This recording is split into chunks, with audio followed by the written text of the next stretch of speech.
Ladies and gentlemen, my brothers and sisters, wherever you are in the world watching this, I hope I'm finding you in great health, and even if not, lots of reason to smile, at least lots of prospects to smile later.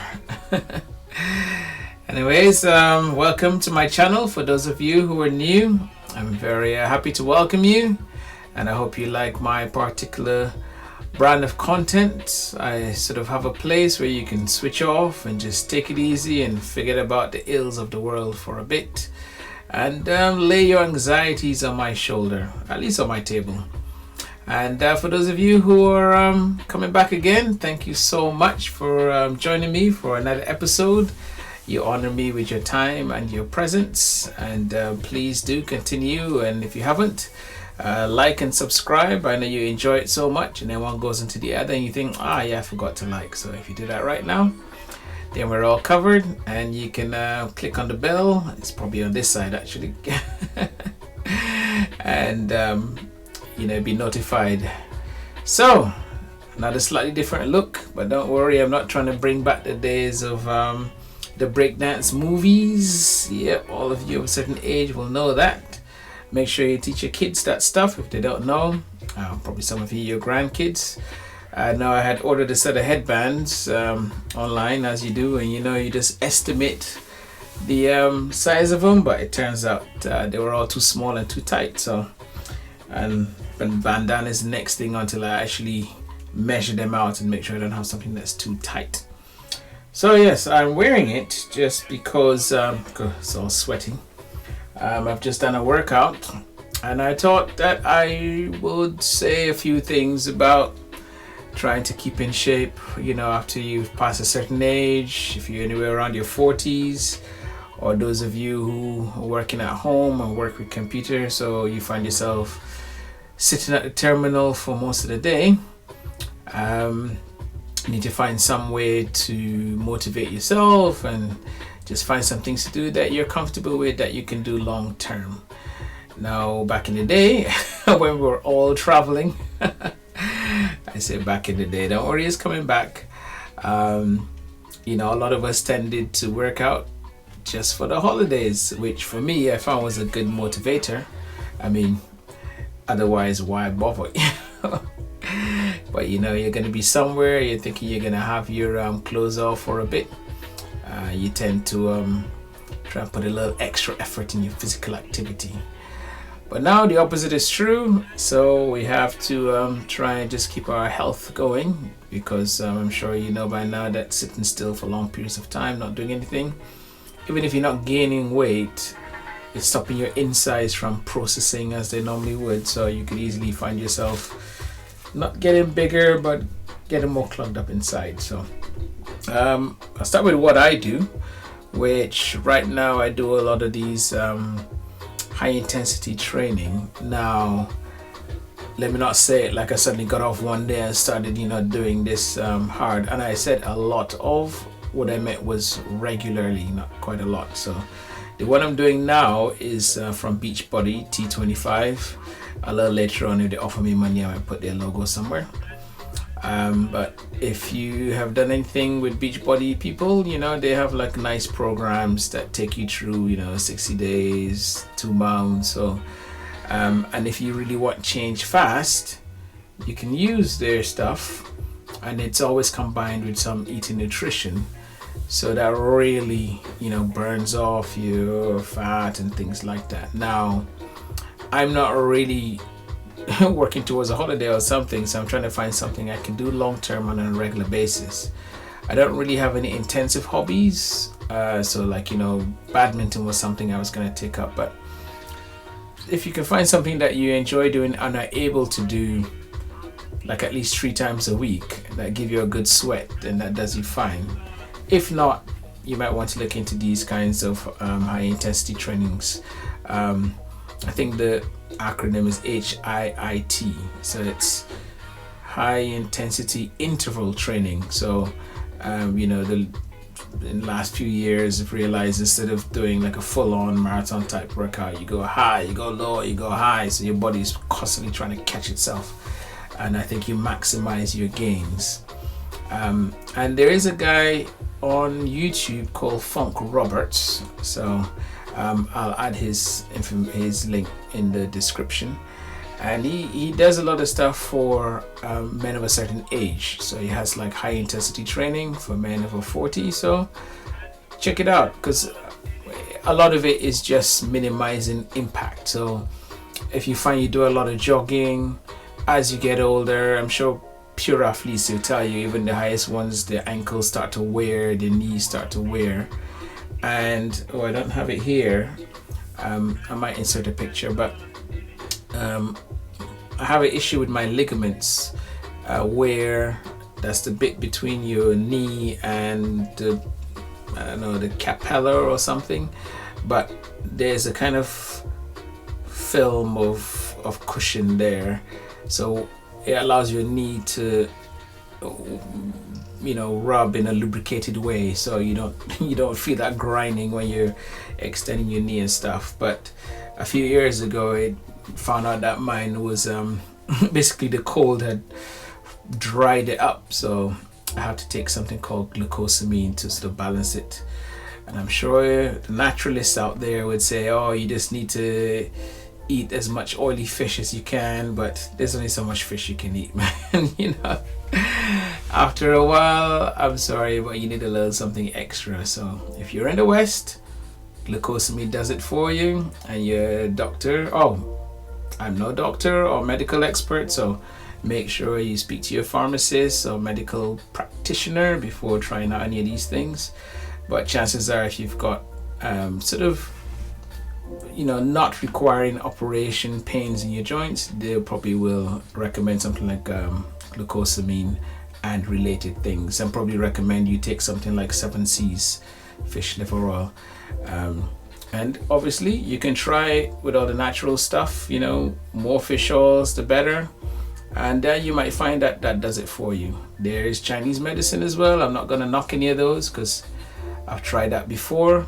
Only issue with Chinese medicine for me was the general differences, as explained to me by the Chinese doctor, was that the side effects are meant to be a lot less with Chinese medicine, because they don't hit your body with that kind of strength, you know. Because imagine, you know, you take something like glucosamine is meant to, you know, within a week you're supposed to start feeling the effects of it. So bang, bang, bang. But of course, adjusting something in your body like that requires a kind of almost shock to the system. And with Chinese medicine, is supposed to be a gentler adjustment, so the side effects are less in theory. And I used to have a lot of back pain. I'm going to do a video on my scoliosis at some point in time. I'm sure I've said that before, but don't worry, I will be watching and taking a note of all the things I said I was going to come back to. And please do remind me as well if you see something that I said I was going to come back to that I haven't yet. And I've just remembered Somalia from last week. Don't worry, I haven't forgotten. The brain cells aren't totally gone yet. So if you don't know what I'm talking about, go check out that video and all the rest of my other videos. So where was I? Oh yes, 7C's and Western medicines and Chinese medicines, you know. Don't knock them, try them all, find what works for you. And as I said, you might find that just drinking a bit more water every day works for you. But the ligament stuff is not just lubrication, there's a little bit more involved, obviously. And you might also notice, for those of you who are regulars, yes, I'm developing a small following. Thank you so much. I'm standing because I finally got myself a standing desk. It's one of the things, you know, you can do to mobilize, step in left and right. Just take a moment to enjoy the grooves for a little bit. But yeah, so this desk, I mean, it's been around, I suppose, for a while, but as with these things, they're always so expensive when they start. I guess, you know, they're new and they're not widespread, but now they're making them cheaper and cheaper. So if you're in the UK, I think Costco is doing one where the whole desk moves up and down. I only discovered this afterwards. I think around about 200 pounds, 300 pounds. You can Google it. But I mean, this one I have is just for the monitor. I have a monitor up top by, space for you if you had a laptop and keyboard and such like. And it's only that it sits on your desk and you can move it up and down. So let me try and do this and hope I don't break anything. Live demo, baby. Yeah, see, it's going down and down and down and down. Of course, I don't think this helps unless you can see it from afar. So if I don't do it in this episode, I will post a vlog where I actually have the picture of the whole thing in action on the side. But if I get to do it with this edit, I'll stick it in one of these corners. But I'm planning to just record this and shoot it out before thinking about it too much. So that's why I may not have done that. But I started this, as I said, talking about getting fit. Now, if you're a certain age, don't feel ashamed to get all of your stuff. So these are my my hand, my wrist gear, because one side of my body is definitely stronger than the other, and it's because mainly one side of my body is bigger than the other. So this is a kind of throwback from the scoliosis, is that one side of your body will tend to have more muscle mass. So as you tend to you just walk normally, you're working one side more than the other, so one side is naturally stronger. So you might even notice I still have a slight bend in my shoulder, so I have to consciously try and correct it. I don't think it's gonna make a difference now, but it's something my mom was keen to have me do, especially when I was younger. But of course, one wrist and one knee and one ankle will tend to be more vulnerable than the other, and in my case it happens to be my right. I'm just showing you for effect. I'm also wearing a waistband now, so when I stand up a lot, the lower back, might as well demo it. Lidl's, people, that Lidl's middle aisle, so I don't know if you'll get it, but I think it's a bit similar to what the ladies wear when they wear their Spanx. And you can't see, but I'll show you the knee stuff. So if you're trying to get into your workouts at a certain age, don't worry, man, all these things help. Let me tell you, they do help. You put them on even if you don't feel any pain. It's more about preventing, because after you get injured, they're not really gonna... Do they help you recover? I don't think they help you recover as such. You got to do your rest, ice, compression, and elevation stuff from early. Oh, this is the other one. I've got cold sprays and heat sprays, because when you're having that kind of long-term occasional pain, the cold sprays sort of allow you to get going. Like say in the morning you wake up and you go, ooh, my poor ankle. You spray that lets you go. Now later on the day, when you've been moving around a bit and you're warmed up, but you're still getting a bit of that tension in there, use the heat spray. That's free advice from a non-professional. Can't sue me, especially those of you in the States. Maybe we'll do a video on that sometime. I have my ankle stuff on as well, but as this wasn't really meant to be a striptease kind of video, but it's turning out to be one. I'll post a picture sometime of my whole get up. I'll put a couple on Instagram. So I've got to start plugging it, because originally I started the Instagram to complement this channel.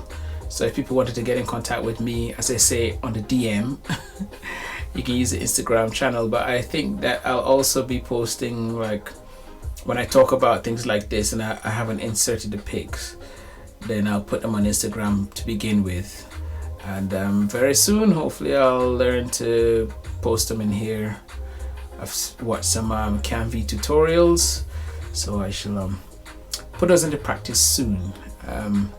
But I didn't want too much time to go before I made some kind of content, so that's what this is. And it's just I guess some intro and into some of the physical activity or exercise regime that I partake in. So if you're thinking of starting something, start with a little walk, get your body into it, because I think if you go hard right away, there's more chance of you stopping after a certain amount of time, shorter than you'd expect to. But if you're trying to introduce a new dimension to life or start something, even if you're on a big weight loss journey, I mean, my weight has gone up and down, up and down. Not that I'm a serial dieter, but as I said, most of the time I was only working out to when I was going away or going back home, really, and I was going to be on the beach. And of course, every time you go in a relationship, if you're single or unmarried, you go into a relationship, you're chilling a lot, you're eating, relaxing, you tend to get rounder. And then afterwards you think, right, I better get back into it, do all those activities. But so, if you're thinking of getting into it, you've gained a lot of weight through lockdown and you haven't found something that's quite for you, whatever you do, I just say start easy. Start with a walk around your neighborhood, 5-10 minute stroll. When you're going up the stairs, do an extra trip up and down, and then go up and down again. If you feel a twinge in the knees, obviously you stop. If you're still driving places, park your car a little further if you don't have a driveway, a little ways down the street so you have to walk to it. Same going back. You live in a place like London, once you've done the whole walking thing for a bit, try to get off a stop before yours on a tube. The train's a little longer, but tube, try and walk that extra bit. You can start once or twice a week, so doing these things, if you say, even if you do them 2 weeks, you'll find you can get up to 2 months. Your body's already changing before you actually started doing any exercise. This is even before you start messing around with your diet, because I don't do the diet thing because I like everything I eat, and even the stuff that's bad for me. So I go back to first principles of work off more than you put in. You'll be fine once you can do it, consistently. And then you can start to think about, the more formal types of exercise. But wow, I'm just looking at the time. So I won't go on anymore. I will just say, if you're thinking about starting to do something, I know you can be sitting on the couch going, oh gosh, I can't believe I haven't started again. But you just start, and don't go to the extreme of giving up everything you like. You're sitting there doing your ice cream, it's all right. After it's finished, start raising your knees a little bit. Do about 10 of them. You start doing that. By next week, you'll find that now you're standing up and raising your knees as you're binge watching whatever that thing is on Netflix that you'll watch after this. So anyways, hope all is well with you and yours. You take care, and I will see you again on the next episode of Roland the Bajan Niger Londoner. I really should do that over, but it's a Tuesday.